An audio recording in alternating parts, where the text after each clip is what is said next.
नमस्कार, मी सौवर्षा विजयकुमार ससाने, उपशिक्षिका, जिल्हा परिषद प्राथमिक शाळा कवठे, तालुका खंडाळा, जिल्हा सातारा।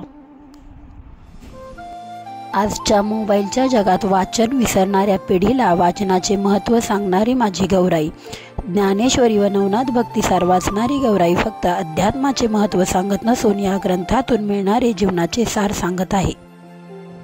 चला तर पाहूया मग काय सांगते माझी गौराई। गौराई आली माझी गौराई आली आली आली गौराई आली आली आली गौराई आली नवसाला पावणारी आली आली गौराई आली आली आली गौराई आली आली आली गौराई आली नवसाला पावणारी आली आली गौराई आली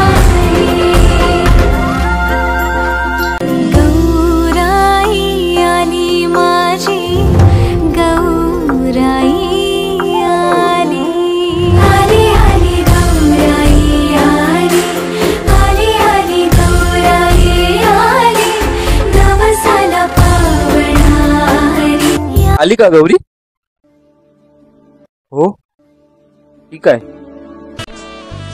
जर तारी काठ नऊवारी थाट मोगर गजरा साजे के साथ नजरेचा नखरा नथीचा तोरा डोळ्यांच्या डोहाला काजळ किनारा अवखळ हासरी अल्लडला जरी दिसते चंद्राची कोर साजरी श्वास कस्तुरी सुगंध वाऱ्यावरी आज माझ्या